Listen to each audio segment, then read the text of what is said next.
Sekretarza Stanu Stanów Zjednoczonych, pana Rexa Tillersona, ministra spraw zagranicznych Rzeczpospolitej Polskiej, pana Jacka Czaputowicza. Panie ministrze, bardzo proszę. Dziękuję. Witam Państwa na spotkaniu po dyskusji pana sekretarza stanu Rexa Tillersona z premierem Rzeczpospolitej Polskiej Mateuszem Morawieckim. Chcę podkreślić, że wizyta pana Rexa Tillersona jest dla nas potwierdzeniem ścisłych więzi między Polską a Stanami Zjednoczonymi. Można też powiedzieć szerzej potwierdzeniem zainteresowania Stanów Zjednoczonych regionem Europy Środkowo-Wschodniej. Pan sekretarz Rex Tillerson mentioned during the talks today the importance of the Three Seas initiative for American politics, and we are very happy with that. Let me stress that the last year's visit paid by President Donald Trump and his meeting exactly in Warsaw with leaders of the Three Seas initiative leaders, and his remarkable address given before the Warsaw Uprising Monument stressed our joint vision of bilateral relations. We share with the United States the same values: respect for the law, civic freedoms, democracy, respect for economic freedom, and these values are the foundation of allied relations between Poland and the United States. The talks of the Secretary of State yesterday with President Duda and today's conversation with Prime Minister Morawiecki, as well as the meeting with the chairman of the Law and Just Party that will be held today, Mr. Jarosław Kaczyński, are a follow-up and continuation of the continuous dialogue that our countries have had for a number of years.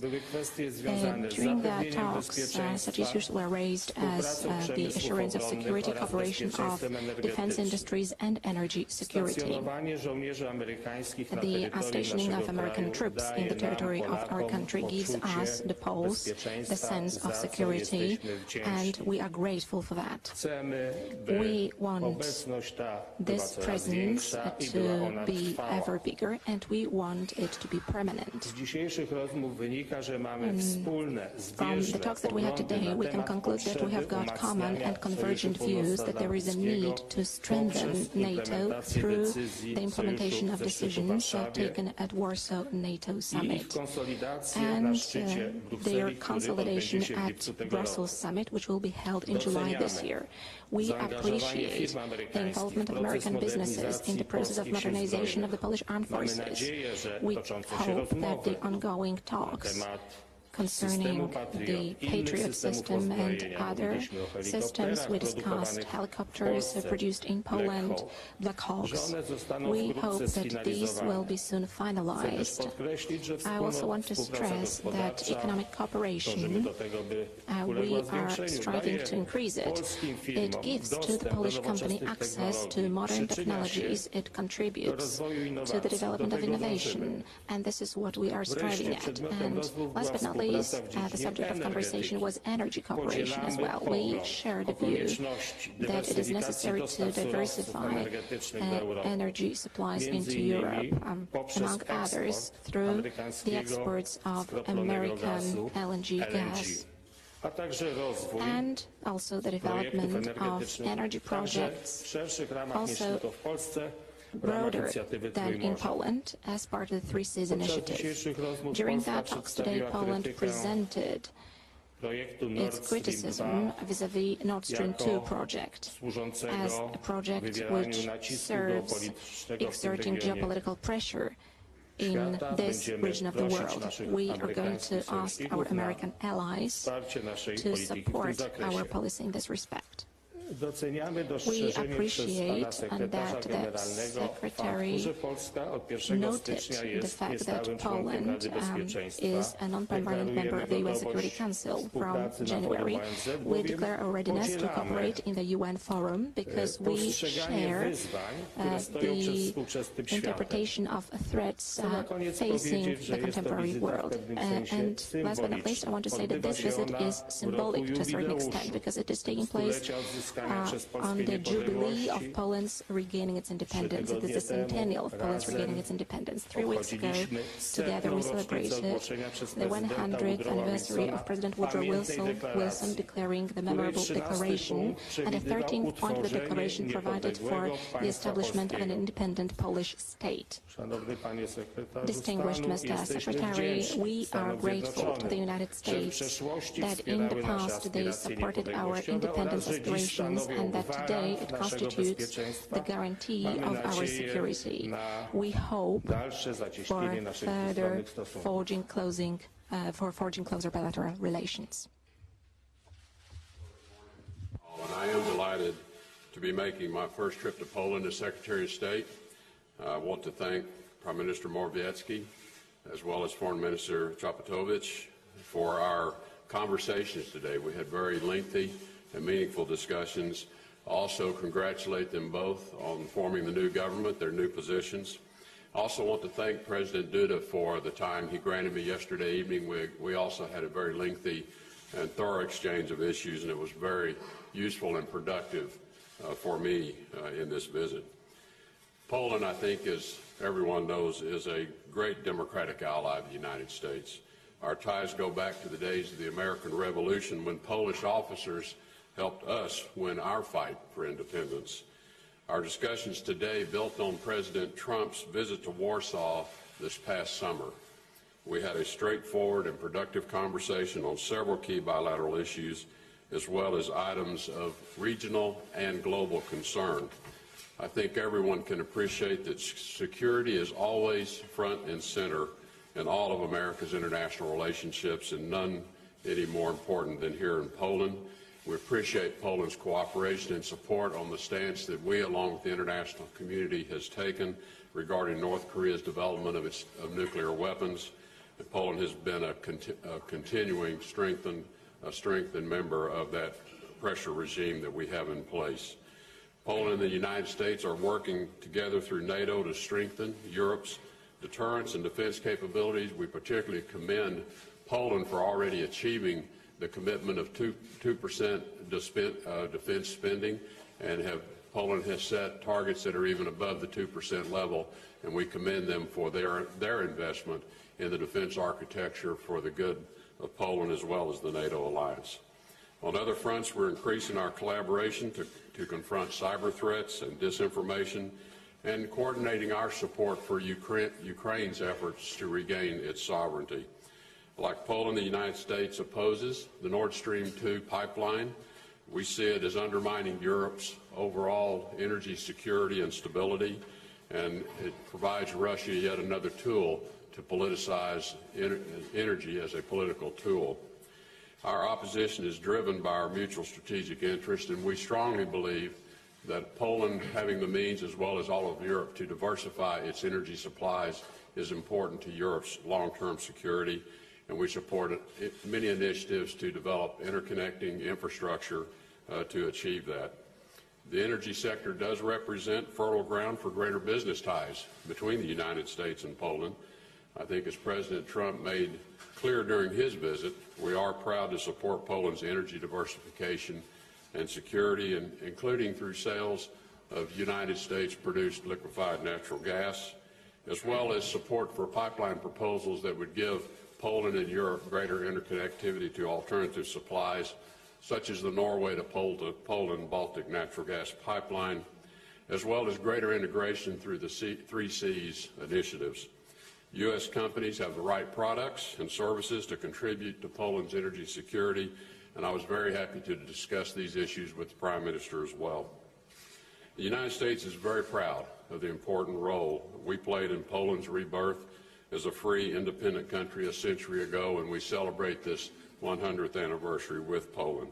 The United States was the first country to recognize the Republic of Poland. As we celebrate this centennial, though, we also must remember and honor victims of the dark past. Today we mark the International Holocaust Remembrance Day and the 73rd anniversary of the liberation of the Auschwitz-Birkenau concentration camp in Nazi-occupied Poland. This is an important day for all of us to observe, and I'm particularly honored to be in Warsaw to recognize this day with our Polish friends. As we've done in the past, the United States is proud to stand with the people of Poland today, and we will be doing so in the future. And we appreciate their kind hospitality for the American troops that are stationed here in Poland today, and we thank them for all the support they give us. Thank you very much. Jeśli panowie ministrowie pozwolą, mamy kilka If pytań. you allow us, Megley from we've got a couple of questions. Associated Press. Ellie from the Associated Press, please.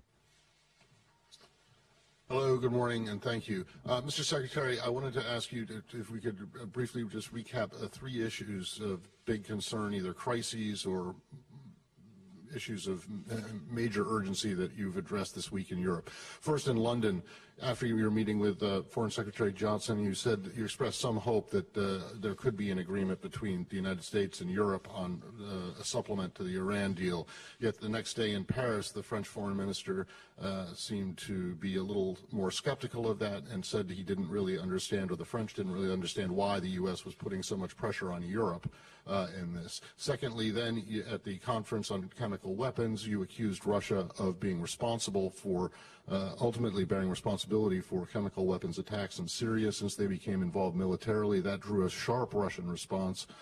And thirdly, you met with your Turkish counterpart to talk about the situation in Afrin and also the potential for a Turkish incursion on Manbij. I'm wondering, none of these things seem to be getting any better. Is there any hope for them? If there is, what do you see as that hope, and how soon do you think there could be a resolution, if at all? Thank you. Thank you for that global series of questions. You know, as the old saying goes, it's always darkest before the dawn, and I don't want to say we're at the darkest moment of any of those 3 areas that you just asked about. But I think it's why we have given it so much attention and are working hard with partners and allies to put mechanisms in place to begin the very, very hard work of addressing the concerns in all 3. As to the Iranian nuclear agreement, President Trump's been quite clear on his view that that agreement has a number of flaws, and he intends to have those flaws addressed. What we have agreed to do is work with our European counterparts, the E3, most particularly, and ultimately the EU, to identify what areas we believe have to be addressed and a mechanism by which we can address those.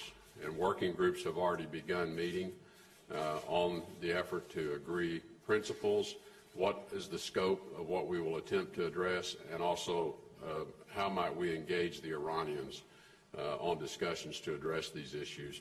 But beyond that, as you well know, the U.S.'s broader Iran policy is about much, much more than the nuclear agreement. The nuclear agreement only represents a small part of the policy. The U.S. has greater concerns and more immediate concerns regarding Iran's malign behaviors throughout the region, support for the Houthi rebels in Yemen, launching of rockets from Yemen into Saudi Arabia, supplying weapons to militias that are destabilizing Iraq, Syria, support for Lebanese Hezbollah. You know the long list of things that the U.S. is concerned about, as are our allies. So our work group also is intended to identify areas of greater cooperation between Europe to push back on Iran's malign behaviors as well. So the work is underway. If it was easy, it would have already been done. We recognize the challenges, but we think we have to do everything we can to address those. With respect to the comments I made regarding Russia and the use of chemical weapons in Syria, I stand by my comments. Reports are in the open source press just in the last 24 to 48 hours of the use of chlorine as a weapon in Syria. These are just unacceptable deployment of chemicals in ways that violate all conventions which Russia itself has signed up for. It violates agreements that Russia undertook to be responsible for identifying and eliminating the chemical weapons inside of Syria. I can only comment that Russia has again failed in their commitment because the chemical weapons are clearly there. They're being used against civilian populations and the most vulnerable children inside of Syria. And I think President Trump was pretty clear the last time he saw this happen inside of Syria. So we are holding Russia responsible for addressing this. They are Assad's ally. They are a member of those conventions, and they made commitments. They need to deliver on those commitments. Finally, with the situation of Turkey and Afrin, as we said the other day, what we hope is that Turkey is able to satisfy that it has addressed its security concerns on its border, and it can limit the amount of fighting that goes on, because clearly there are civilian casualties every time this happened, and we're already seeing those casualties. We also continue our dialogue with Turkey to address their legitimate concerns along the border. President Trump, President Erdogan had a very lengthy phone call, which I participated in the other evening, and the discussion was very open and frank about our views. We share the same objective: defeat ISIS, secure a whole Syria, violating none of its territorial sovereignty today, and putting in place a process by which UN Security Council Resolution 2254 is fully implemented, a new constitution for Syria, new elections held under UN auspices, which we believe will lead to a stable Syria for the future, one in which terrorism cannot flourish. And that is our objective. We believe that continues to be Russia's objective, Turkey's objective, and the regional countries as well. If I may also respond to this question, I would like to stress that Poland shares the goals of the United States as regards the way we see challenges of global nature. We support the policy of the United States, the democratic world, vis-à-vis Iran. 10 days ago, President Andrzej Duda participated in the UN Security Council debate concerning non-proliferation of weapons of mass destruction. We support the position of the United States and other allies from Central Europe that this regime has to be strengthened, and we can see the destructive role played by Russia in this conflict. It is also important to us to stabilize the situation in Syria. We are committed to providing humanitarian assistance there on the ground. This is the goal of the policy conducted by the Morawiecki government. Let me also add that in cooperation with our allies, we are involved in solving the conflict in Iraq. 130 Polish troops are stationed in Kuwait. By the decision of the government, we have increased our involvement up to 350 troops by the end of this year in order to solve the conflict in Afghanistan. In other words, Poland, as a member, non-permanent member of the UN Security Council, also wants to be responsible for providing peace in the world. The question from the Polish press, Małgorzata Gałka, Polish television. I'm representing Polish television. I've got a brief question on Nord Stream 2. You mentioned, both of you, gentlemen, about the positions that have been worked out. I would like to ask about joint actions which can be undertaken in the context of this project of the construction of Nord Stream 2. And very briefly, I would like to ask you about the common agenda in connection with the Polish membership of the UN Security Council. What are the joint topic subjects which can be raised in this forum? As far as Nord Stream 2 is concerned, our position is unambiguous here. We believe that this project has got negative geopolitical implications. We believe that this is not an economic project, and we are calling on our partners to see this project in this way. Talking about the negative impact of Russia in Syria, also because it could obtain resources from the implementation of its policy pertaining to exports of gas. It could obtain resources to modernize its armed forces, and through that to play this negative role in the world. Now, in terms of our agenda in the UN Security Council, I would like to say that Poland, and that is what we discussed today, will take over chairmanship for 1 month. We will hold chairmanship in the UN Security Council. We want to stress our priorities, and our priority is to strengthen international law as the basis for relations among states. In this particular case, we are understood by our allies and other members of the UN Security Council.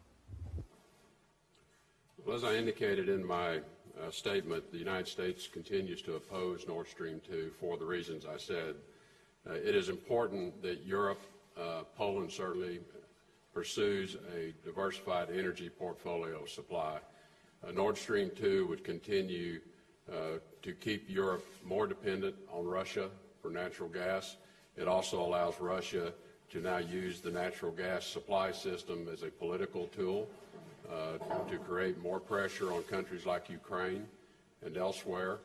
So we think it's not a helpful piece of infrastructure in terms of providing stability for all of Europe. As to what can be done, we will continue to take steps as we can. I think we have to recognize, though, that Nord Stream 2 does have significant European investment in the project, so not everyone is like-minded on the issue of Nord Stream 2 and the impact it can have on the overall stability of Europe and European energy security. But our position, I think, is very clear. On the UN Security Council, I think, as the Foreign Minister said, rightly so, we share values, and that's the important, I think, that we welcome Poland's membership and its seat at the Security Council during this term, because we know we have a Security Council member that will approach every one of the issues, important issues that come before the Security Council with a shared set of values, a shared set of values for democracy, shared values for the treatment of human beings, shared values around dignity of human beings, and trying to de-escalate the threats that exist in the world today. I know Poland shares our quest for peace and prosperity for everyone, and that is generally at the Security Councils where a number of critical issues are brought forward for discussion and decision as well. And I think we look forward to collaborating with Poland on the Security Council. I think in almost all issues we'll find ourselves well aligned, but we respect Poland's sovereignty on the Security Council, but we know we have a strong partner in terms of the values that we share. That is the Wall Street Journal, Pani Felicia Wall Street Journal, please. Thanks. Mr. Secretary, despite the President's trip to Davos, transatlantic relations are not where either side would like them to be. You have vacancies across embassies in Europe, and you've held a chief of missions meeting in Paris, and you're holding one later today. What is your message to the ambassadors in Sharjah you're meeting with? Well, the regional meetings I'm having with ambassadors and chief of missions is something I intend to do throughout the year as I travel to a region. I think it's just a good opportunity to gather everyone in that region together. And clearly a lot of the issues that affect the region, for instance, we're in Poland, and so issues that affect Poland, though, also affect the surrounding nations as well. And our ambassadors and chief of missions that are carrying out, representing U.S. interest in those countries, I think it's very useful for them to have an exchange of how they're seeing the regional issues. So part of this is facilitating greater communication and cooperation among our ambassadors and our chief of missions regionally, and how can we use our understanding and ensure that we're sharing information with one another on how we can advance America's objectives. And then secondly, it's just a good opportunity to continue to share with the leadership team out there in our embassies what our objectives are, so there's clarity around the direction that we're going in the State Department.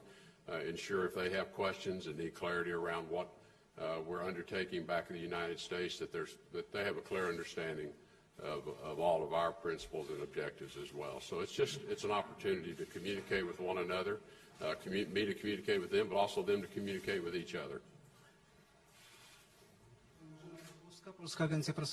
Polish Press Agency. Good morning. My question is about Polish-American military cooperation, and in concrete terms, I'm asking you about military contracts, which are right now being negotiated. We heard that during the meeting, hope was expressed that they will be soon concluded. Can you give any more details, any concrete decisions or commitments that have been taken with this regard? And a brief question to Mr. Secretary of State. What particular issues would you like to raise with today's meeting with the chairman of the Law and Justice Party, Jarosław Kaczyński? In terms of the military cooperation, as I said, we hope for a strong involvement of the American industry in the modernization of our armed forces. This is the best developed industry in this area. Our point is, and this was mentioned by Prime Minister Morawiecki, not only to purchase some kind of armaments, which is necessary, of course, and very much necessary, but we would also like to make sure that the Polish industry can modernize thanks to that. Mr. Secretary of State explained to us that, of course, our requirements connected to the equipment also have an impact on certain procedures of production and costs. This offer is being now developed in more details. Experts are talking, and this is necessary for Poland and for our security, and I hope that these contracts will soon be concluded, signed, let's say. Well, as the Foreign Minister indicated, our negotiators and teams are meeting actively around the military equipment, and I'm confident that we will resolve all outstanding issues and we'll have a very good outcome that will leave Poland with a much stronger defense posture, as well as contributing to the strength of NATO in doing so. As to my meeting with Chairman Kaczynski later today, as I travel around the world in countries, if time allows, I always meet with important leaders in the private sector, former government leaders, current government leaders. It helps me understand the issues in the country better, and certainly he has a long history here in Poland, an important history in the development of Poland over the last 20 years, and I welcome his perspective. So for me, it's just an opportunity to hear from other leaders, and whenever I have the chance to do that, I take advantage of it. Thank you, though. That was the last question that concludes the conference. Thank you, ministers. Thank you, ladies and gentlemen, for your participation.